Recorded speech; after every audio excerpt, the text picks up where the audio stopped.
Hello, guys. So this is Issa from the last episode. You guys remember me? I'm here in the studio today with Zubair again on ZubiTalks.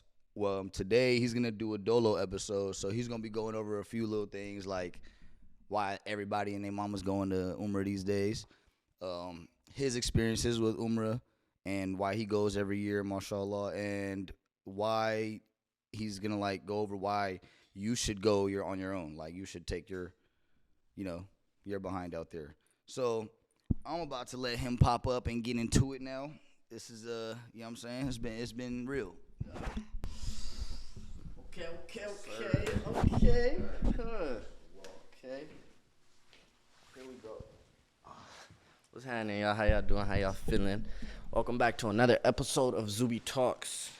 Y'all know I gotta have my yerba mate. They not sponsoring me. It's all good though. I'll get them their little PR time. Fire. Yeah, so like Issa said, today's topics is why is everybody and their moms going to make Umrah? My experience myself in Saudi, why do I go like every year? And then 3, why I think all of you guys should go. Y'all coming with me next time or what? Inshallah? Okay. Yeah. I'm going to get them, inshallah. I'm going to get them to go. Guys, y'all see it. So many people's going. Everybody's going to make Umrah. And let me tell you why. I think everybody's going to make Umrah. It's social media. That's the biggest thing. It's social media. They see everybody. They see people going to Mecca. They see people in Medina. They see people making Umrah, Tawaf. They see people going to Safa and Marwa. They're like, bro, I got to do it. Guys, I just came back from there, like mid-Ramadan. And I already want to go back after seeing everybody go. Like, I already want to go back after seeing everybody go. You know, I tell people that if you get the chance to go anywhere, if you get the chance to travel, just try it. Go to Saudi, make Umrah. It's going to change everything. The first time I went to make Umrah was 2020 actually, COVID. But it's before the outbreak. It was the beginning of January, like right before the outbreak. You know, something crazy is before I actually went, I was working at CVS. And this was like late December. And I remember this is how it was. I'm going to keep it a stack. I remember all the Asians were coming in and they're taking all the masks, all the stuff. And I was like, what are y'all, like, what's going on? Is there something I don't know? And soon enough, I left. I went and made Umrah. I come back. The outburst just happened. But when I went, the first time I went, 2020, beginning of 2020, and I walked in, and people say when you see the Kaaba for the first time, you're going to cry. I'm not going to lie, I didn't cry. Me not crying almost made me cry because it showed how I don't know, to me, I was thinking, like, is my iman weak? Like, am I supposed to be crying to see this, to see the Kaaba in front of my eyes? I didn't cry. But it was beautiful. It was as I expected. It was beautiful. And it was so crowded. There's never been a time I made Umrah where it wasn't crowded, you know? And so you're just going around and around, and it's a beautiful experience that I think everybody has to do. And there's so many things that come with making Umrah. And the Salaf, some of the scholars, they say that everyone that makes Umrah has a test. It has a test during the Umrah. And it couldn't be nothing but the truth. Every single time I've went and made Umrah, I've got sick. Or something else has happened to where I've been tested. And that comes with going and making Umrah. A lot of people is asking me the question of, why do I go every year? Like, why are you always out there? Man, Saudi is my home. From 2020, Saudi has become my home. And not just Mecca and not just Medina, but Riyadh. My eldest brother lives there and my sister lives there. And so when I go for like a month or more, and I'm in Riyadh, and I go to all the masajids out there. Sheikh Fawzan, Hafidullah, he's out there. So I'll go there, and then once Ramadan comes in, then I'll go and I'll go make Umrah, because we know the Prophet ﷺ said, whoever makes Umrah in Ramadan, it's as if they made Hajj with me. So that's why not do that, you know? So I will go there, so Mecca, and I always tell people, if you're gonna go make Umrah, always start with Mecca and end with Medina. Don't ever start. There's some people that go and start with Medina and end with Mecca. No, you want to start with Mecca. You want to get your Umrah out of the way, because that's a beautiful part, but it's hectic. It's hectic. Like, is people pushing, shoving, the walking, the Umrah. It takes a toll on your body, because after you make Umrah, you need like you need a rest day, especially for the elders. You need a rest day. But bro, wallahi, once you get to Medina, once you land in Medina, the air is different. Medina, it's just calm. It's something about Medina. Well, coming out of the airport, wherever you are in Saudi, you're going to have people running up to you trying to play you, trying to have you spend a bag to get in a taxi. But the city is calm, man. Medina, the Prophet's Masjid, sallallahu alaihi wasallam, is calm, it's peaceful.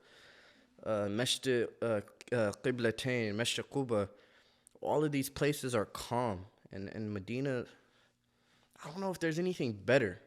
I mean, obviously Mecca, the Kaaba, but like just you wanting to be in a place, I don't think anything's better than Medina. Nothing, man. If you guys get the chance to go, like, people have jobs and they're like, oh, summertime, you feel me? We gotta go vibe, we gotta go to Cancun, we gotta go to all these places. No, bro, no. Get your money up and go to Saudi and make Umrah. After you do that, then you could take all these little girl trips or guy trips, going to London, going to all these. Go to Umrah first. It's gonna be worth your while. Trust me. You go make Umrah, everything is gonna fall in place after. We're not even talking about Hajj. We're talking about Umrah. Everything's gonna fall in place after. I want to share with you guys my experience from this past Ramadan when I was in Saudi. I went to Saudi about a week a week and a half before Ramadan started. Like I said, I always land in Riyadh, and you see the family. And Riyadh that's a city I would live in, that I'm thinking about living in. And Riyadh is where the Jamia is out there. Jamiatul Iman. It's a beautiful university, Islamic university. And so I land there, and you get to see the family. You greet the family with all the gifts. And then Riyadh is peaceful too. They have nice masjids out there. Khalid Jalil's masjid is out there. Muhammad Luhidan's out there. Like I said, Sheikh Fawzan, Hafidullah, to all of them. They're all out there. So there's so many places to go. Their food out there is, bro. Don't get me started on the food in Saudi, bro. The food in Mecca, I'm gonna keep it 100 on here, is weak. The food in Mecca weak, bro. Especially in the Haram, the food's weak. Cause it's too many people, so they gotta make stuff fast. So they make stuff. You can't say don't put no tomatoes, bro. You get in there how you get it.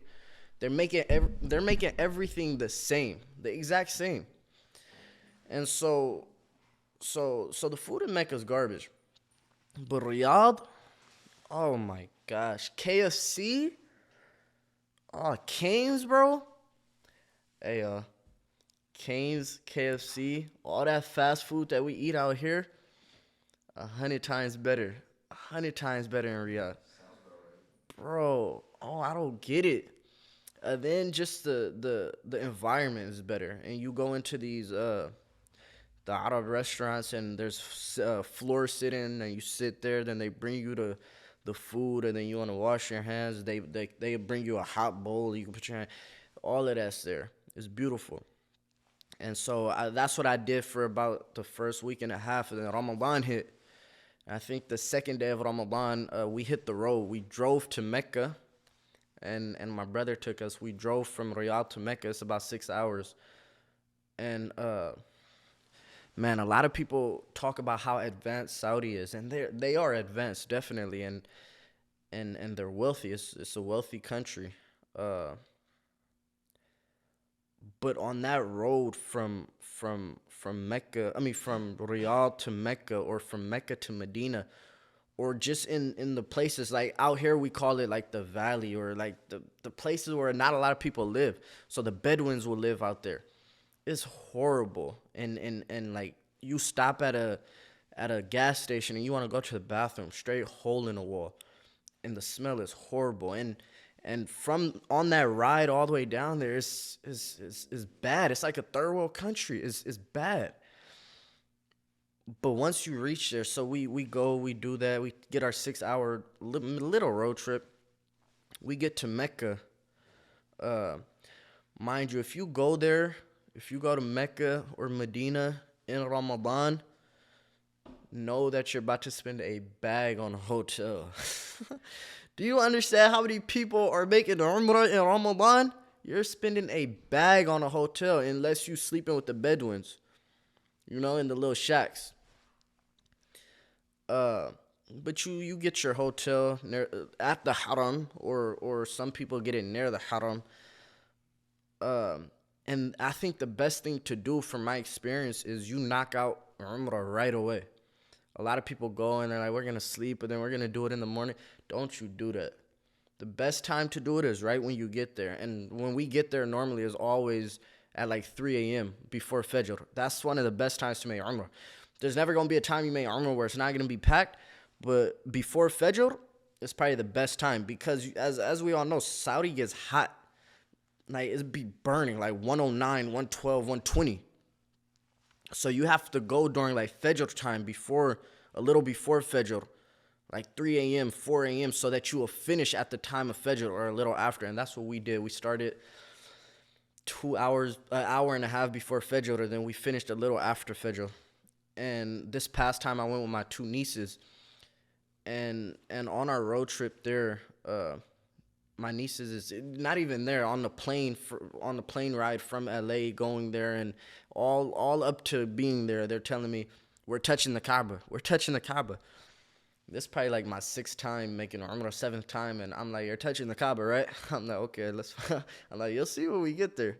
I said, if you guys want to touch it, we can touch it. I said, but let's just wait. I said, wait for your first roundabout. Wait for your first tawaf, okay? Your first round of tawaf, and let me know if you want to still touch the Kaaba. We reach there, we drop our bags off at the hotel, shoot straight to the Kaaba, and we start our Umrah. No, we had to stop at we had to make our intentions. We stopped there on the way to the hotels. We made our intentions. I got into the Haram, Labbaik Allahumma Umrah, and from there on, you have your intentions of Umrah.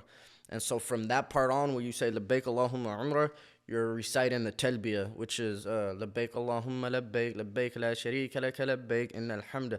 And you're doing that all the way up until you get to the Kaaba. And then once you start your Umrah, you stop saying that.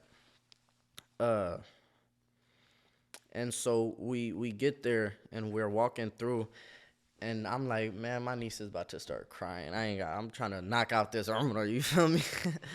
And so we walking through, and man, my nieces are there. They're looking at the room. They're like, oh my gosh. I'm like, put some pep in your step. And to me, I'm like, this is normal. I gotta start.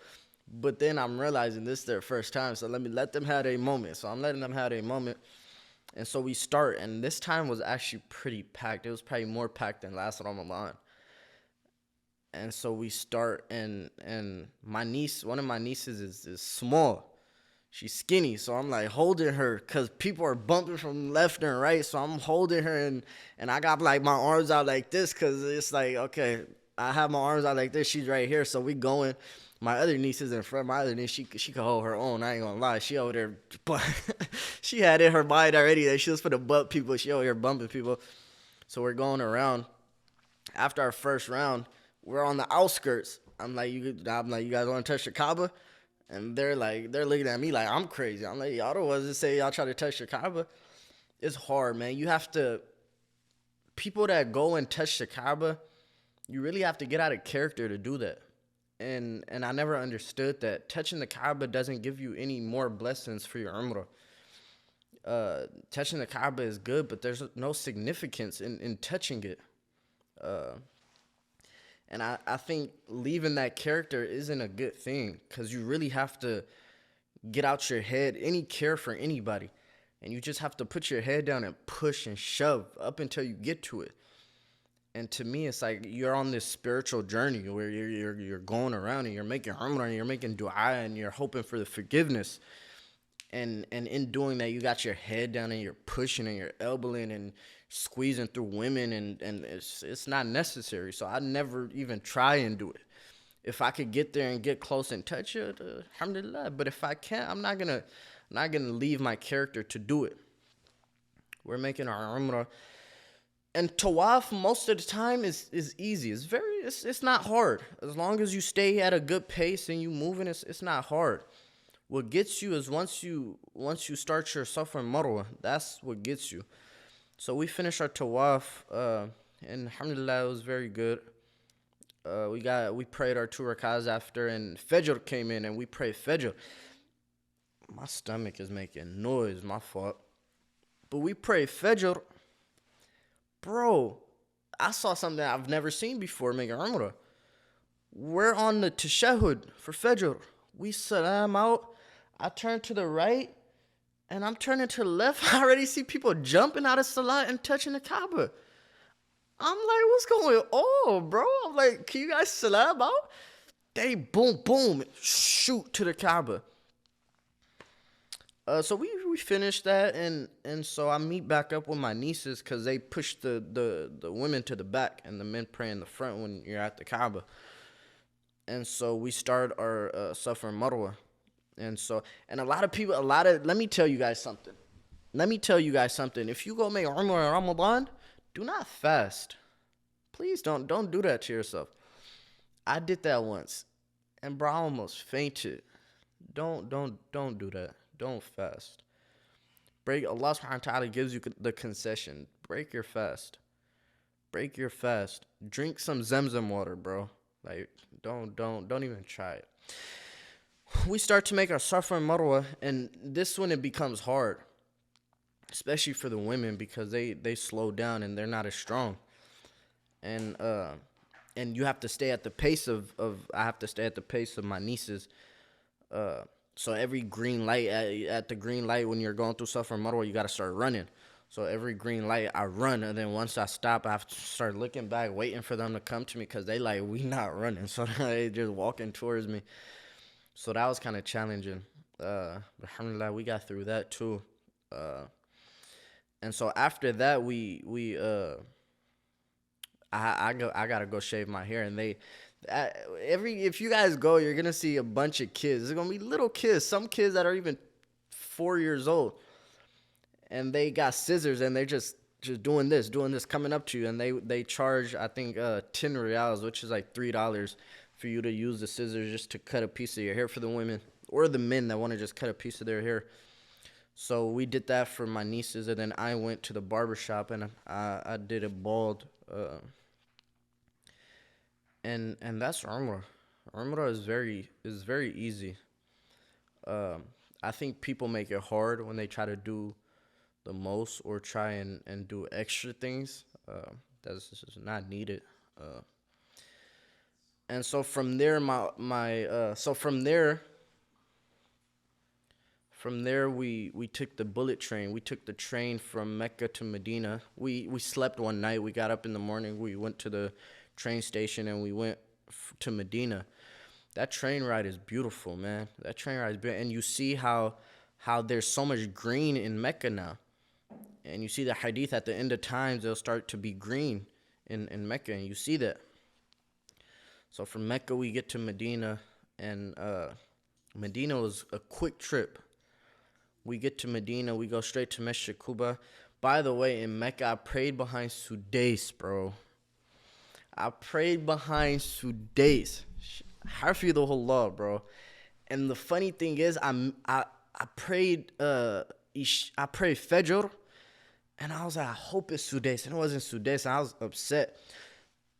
So I got it out of my head. But I was walking to go meet with my older brother, and it was time for Maghrib. And I'll go make wudu, and I'm at the haram, so I'm like, okay, let me pray Maghrib, and then I'm going to find my brother's hotel. And I'm like, Allah Akbar. And I'm, subhanakallah. And I hear Sudais.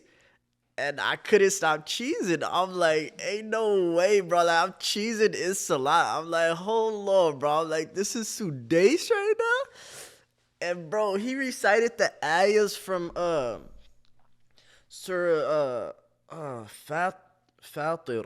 The ayahs of entering the haram, bro. And then he did Muhammadur Rasulullah, bro, Sudais. I didn't like if I, bro, I'm not gonna say I cried because I didn't cry, but I was there. I was there. But back we go to Medina and we go straight to Masjid Kuba. We go to the hotel. We have the hotel at the Haram, so we see the Haram, the Prophet's Masjid Sallallahu. But we didn't start at the Prophet's Masjid. We went straight to Masjid Kuba. We prayed Maghrib there. Then we came back Tarawih at Masjid al-Nabawi.